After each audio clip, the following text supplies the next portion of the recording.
গুরুত্বপূর্ণ রাজ্য সড়ক অথচ সেই সড়কের বেহাল দশা, যা প্রশাসনিক আধিকারিক থেকে শুরু করে জনপ্রতিনিধিরা দেখেও না দেখার ভান করে এড়িয়ে যাচ্ছেন।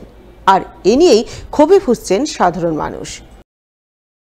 মালদা রতুয়া ভালুকা রাজ্য সড়কের এমনই বেহাল দশা নিয়ে এখন ক্ষোভে সুর ধরা পড়েছে রতুয়াবাসীর মধ্যে।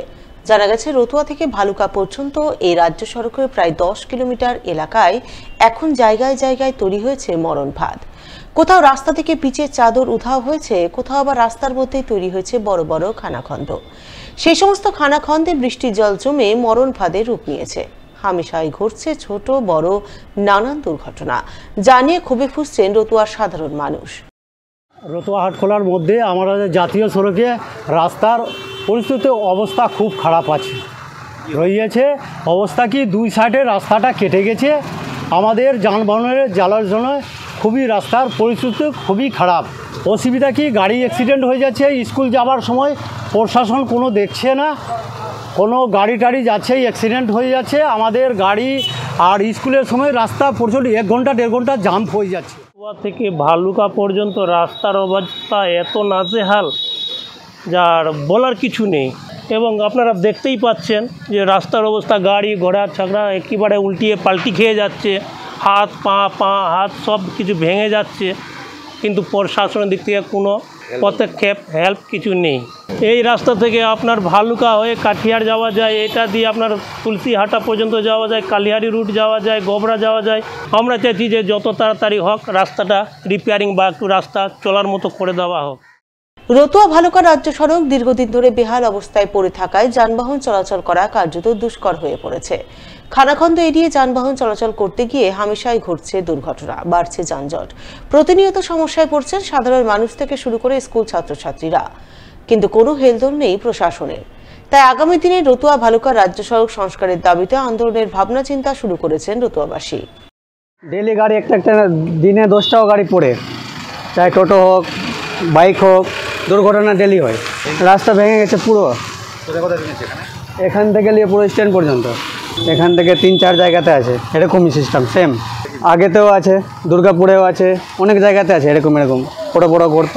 এরকম করলে আমরা যদি রাস্তাতে নামি, তো যত পর্যন্ত ঠিক হবে না আমরা কিন্তু বড় তুলব না, বাধ্য হবো আমরা নামতে।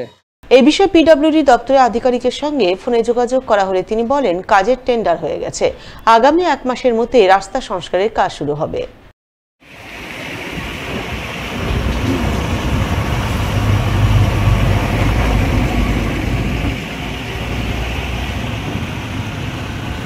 পথশ্রী 3 প্রকল্পের অধীনে বুধবার রাস্তার কাজে শুভ সূচনা হয়ে গেল মালদার ইংরেজবাজার ব্লকের কোতোয়ালি অঞ্চলে।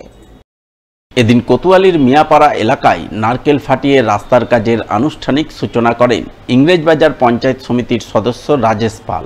এছাড়া উপস্থিত ছিলেন কোতোয়ালি অঞ্চলের প্রধান সন্দীপ ঘোষ, উপপ্রধান প্রসেনজিৎ দাস সহ আরও অনেকেই।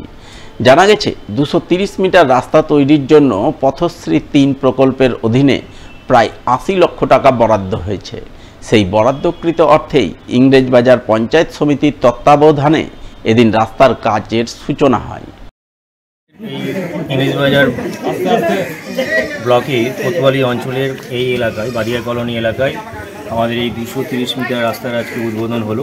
রহিম শেখের বাড়ি থেকে আলাউদ্দিনের বাড়ি পর্যন্ত পথশ্রী 3 এই স্কিমের মাধ্যমে আমাদের মাননীয় মুখ্যমন্ত্রী একটা সুযোগ করে দিয়েছেন, যেখানে আমাদের দীর্ঘদিনের দাবি রয়েছে, মানুষের রাস্তাঘাটের প্রয়োজন রয়েছে। তারা সরাসরি আর কি আমাদের মুখ্যমন্ত্রীর 1 নম্বরে ফোন করে সেই দাবি আর কি রাখতে পারে, এবং তারই ফলপ্রসূ হিসেবে আমরা স্যাপ হিসেবে এই রাস্তাটা দিয়েছি, এবং সেটা আজকে তার পূর্ণতা লাভ পেয়েছে। আজকে তার শুভ উদ্বোধন হলো। এটা 230 মিটার রাস্তা হবে এই রহিম শেখের বাড়ি থেকে আলাউদ্দিনের বাড়ি পর্যন্ত। আশা করি এই এলাকার মানুষের দীর্ঘদিনের যে আশা সেটা পূরণ হবে। ক্যান্সার আক্রান্ত রোগীর জটিল অপারেশন সফলভাবে সম্পন্ন হলো মালদা মেডিকেল কলেজ হাসপাতালে। জটিল অপারেশন করে নজির স্থাপন করলেন মালদা মেডিকেল কলেজ হাসপাতালের চিকিৎসক মৃগাঙ্ক ঘোষ। জানা গেছে, ক্যান্সার আক্রান্ত রোগীর নাম রেখা রানী দত্ত, বয়স 68 বছর, বাড়ি পুরাতন মালদার মোকাতিপুর কলোনি এলাকায়। তিনি গল ব্লাডার ক্যান্সারে আক্রান্ত ছিলেন। তার পরিবারের লোকজনেরা প্রথমে তাকে সুচিকিৎসার জন্য নিয়ে গিয়েছিলেন বেসরকারি হাসপাতালে। সেখানে চিকিৎসার খরচ বাবদ কয়েক লক্ষ টাকার কথা জানানো হয়, কিন্তু অত পরিমাণ টাকা জোগাড় করতে না পেরে পরিবারবর্গ মালদা মেডিকেল কলেজ হাসপাতালে যান। সেখানে জেনারেল সার্জারি বিভাগের চিকিৎসক মৃগাঙ্ক ঘোষ, আলমগীর হোসেন ও আশিস সরকার এই 3 চিকিৎসক মিলিতভাবে ক্যান্সার আক্রান্ত ওই রোগীর জটিল অপারেশন সফলভাবে সম্পন্ন করেন, যা মালদা মেডিকেল কলেজ হাসপাতালে এই প্রথম বলে জানা গেছে। স্বভাবতই সম্পূর্ণ বিনামূল্যে এই ধরনের চিকিৎসা পরিষেবা পেয়ে বেজায় খুশি রোগীর পরিবারবর্গ। যোগাযোগ বলতে উনি প্রথমে আমি একটা ইসে যাই ডাক্তার এম পারমানিকের কাছে। উনি বলেন যে অপারেশনটা করতে 50,000 টাকা লাগবে টেস্ট ফেস্ট করানোর পরে। আমি বললাম এটা কি প্যাকেজ? বললাম উনি না, এটা 2.5 থেকে 3 লাখ টাকা খরচ। আমার মাথাতে বাজ ভেঙে পড়ল। আমাকে একজন বুদ্ধি দিল যে এখানে আসতে, মালদা মেডিকেল কলেজে। আমি এসে স্যার মৃগাঙ্ক ঘোষের সঙ্গে কথা বললাম। উনি আমাকে আশ্বাস দিলেন যে আমি যত সম্ভব এই অপারেশনটা করে দেবো, আপনাকে কোথাও যেতে হবে না। আমার তো মানে খুব আনন্দ পেলাম, এবং অপারেশনটা যে এত সুন্দর করেছেন উনি, মানে আমি আপ্লুত যে মালদা মেডিকেলে যে এরকম ডাক্তার আছে গরিবের জন্য। এটা যদি সবার কাছে প্রচার হয় তাহলে গরিব মানুষ বেঁচে যাবে, 1 পয়সাও লাগেনি। বরঞ্চ আমি প্রচণ্ড হেল্প পেয়েছি, ব্লাড ব্যাংকেরও হেল্প পেয়েছি যথেষ্ট। মানে আমার পক্ষে ক্ষমতা ছিল না যে আমি বাইরে নিয়ে গিয়ে পেশেন্টটাকে আমি ঠিক করি। আমি প্রচণ্ড খুশি, এবং আমি এতটাই খুশি যে আমি সবাইকেই বলছি যে মালদা মেডিকেলে তোমরা যাও। এটা অপারেশন পেশেন্ট হচ্ছে গলব্লাডারের ক্যান্সার, এবং তার জন্য যেটা ডেফিনিটিভ সার্জারি, যেটা করলে পেশেন্টের রোগটা নির্মূল হবে, সেই অপারেশনটার নাম হচ্ছে র্যাডিক্যাল কোলেসিস্টেক্টমি, যার অর্থ হচ্ছে গলব্লাডার সহ লিভারের কিছু অংশটা বাদ দিতে হবে।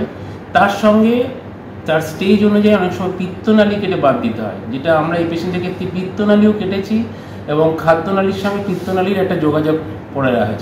মানে এটা একটা জটিল অপারেশন, লিভার কাটা এবং অন্যান্য অপারেশন। এই প্রথম অপারেশন এটা হলো, এবং পেশেন্ট কিন্তু সম্পূর্ণভাবে সুস্থ। তবে এটা বলার দরকার আছে যে সার্জারিটা হচ্ছে প্রাথমিক চিকিৎসা, এরপরে কিন্তু পেশেন্টের কেমোথেরাপি লাগবে। আপাতত পেশেন্ট খুবই ভালো আছে। এই পেশেন্টের ক্ষেত্রে আপনাদের লোকাল নার্সিংহোমে যেখানে বড় বড় সার্জারি হয়, আমি শুনেছি ওনাকে 2.5 থেকে 3 লাখ টাকার একটা প্যাকেজ দেওয়া হয়েছিল। এবং কলকাতায় আমাদের যা আইডিয়া আছে, মোটামুটি ধরুন 4 থেকে 5 লাখের কমে কোনোভাবে এই ধরনের অপারেশন সম্ভব নয়। এখানে বিনামূল্যে পুরোপুরি সরকারি প্রযুক্তি এবং সরকারি পরিষেবার মধ্যেই সম্ভব হয়েছে। আমাদের মেডিকেল কলেজে জেনারেল সার্জারির মোটামুটি সব ব্যবস্থাপনাই আছে, তবে এই ধরনের একটু অ্যাডভান্স সার্জারির ক্ষেত্রে আরও কিছু পরিকাঠামো বা আরেকটু কিছু ইনস্ট্রুমেন্ট, কিছু স্পেশাল কিছু যন্ত্রপাতি আছে। সেগুলো থাকলে এই ধরনের রুটিনলি কিন্তু প্রতিনিয়ত এই ধরনের অপারেশন আরও ভালোভাবে করা সম্ভব। না, এই ধরনের অপারেশন মানে মূলত ক্যান্সার বিভিন্ন অপারেশন হয়, কিন্তু এইটার যে ব্যাপ্তিটা উনি বললেন যে ক্ষেত্রে ব্যাপ্তির ক্ষেত্রে বা এই ক্ষেত্রে যে গভীর ইম্পর্টেন্ট ক্ষেত্রে বা সিরিয়াসনেস দিকে জায়গা থেকে এটা অবশ্যই একটা অন্যতম প্রথম দিকের কেস। এবং এর পরবর্তীকালে আমরা চেষ্টা করবো এবং আরও অপারেশন এই ধরনের করার যোগাযোগ দিকে। এখানে আমাদের অনকো সার্জারির বিষয়টাই আমাদের জেলার সার্বিকভাবে ক্যান্সারের চিকিৎসা এবং ক্যান্সারের পরিষেবা এটা দেওয়া হচ্ছে, সেটা আরও আমরা একটু সুদৃঢ় হচ্ছে। এটা একটা অত্যন্ত আনন্দের বিষয় যে আমাদের এখানে যারা আছেন তারা দক্ষতার সঙ্গে এই কাজটি করেছেন। আমি তাদেরকে ধন্যবাদ জানাচ্ছি, এবং রোগীর সাফল্য হয়েছে, এটা আমাদের কাছে আনন্দের বিষয়।